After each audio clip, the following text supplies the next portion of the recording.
Ryan Breton and Dana Osgood, by the way, also kind of tag teaming this stormy system out there. I have plenty to talk about, so Good. I'll let you, clear the my throat a little That'd bit. be Little great. frog in the throat.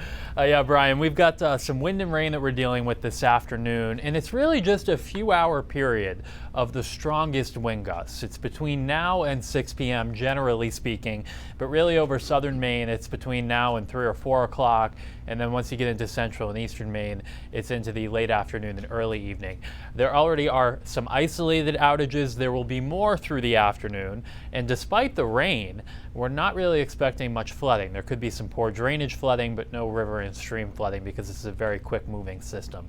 Cold front right now is around Burlington, Vermont. It's gone through Albany, New York. Out ahead of that front, the wind comes in out of the south, and we have these downpours, which are pretty impressive, especially up in the mountains at this point. Downpours elsewhere too, but you can see over southern Maine, the radar just showing some areas of moderate rain at this point.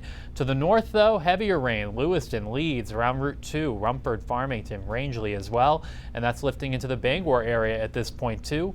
Not quite as heavy yet over down east, but you'll see the rain picking up there shortly.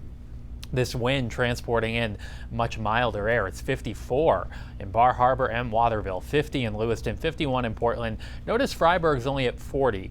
In the Mount Washington Valley, there is still some colder air hanging, and that will prevent the strongest winds from getting to you. That's why all along that part of the state has been in the low end of the wind gust forecasts, and the coast in eastern Maine in the higher end. So all of this is shifting east through the afternoon. There's 4 o'clock.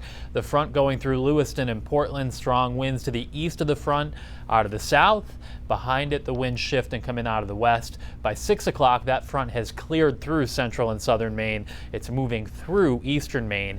Then the temperatures start dropping. But Brian, as we've talked about all week, we do think there will be enough time before the temperatures hit freezing for a lot of surfaces to dry out. So hopefully we avoid what's called a flash freeze, which is when everything glazes over. There will be black ice. The wind will help with that. Exactly. Dry out. There still will be black ice. It's just not going to be everywhere. Okay.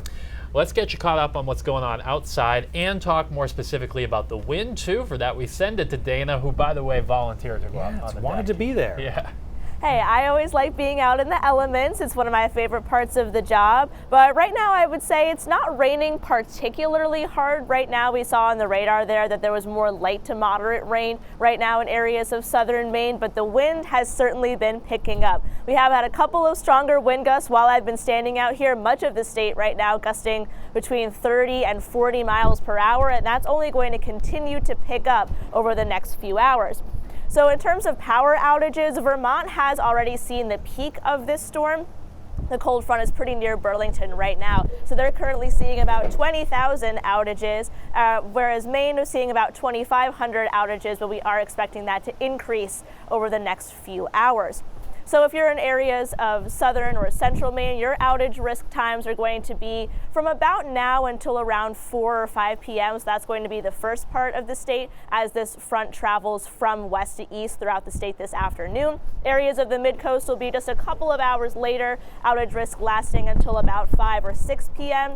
And then areas of down east will be the latest, outages lasting until about 7 or 8 p.m. So we are going to continue to keep tracking both the rain and the wind, and we'll have updates, Brian, on those power outages and conditions outside as we go throughout the rest of the afternoon. We'll keep an eye on those. Both Dan and Ryan, our thanks to you this noontime.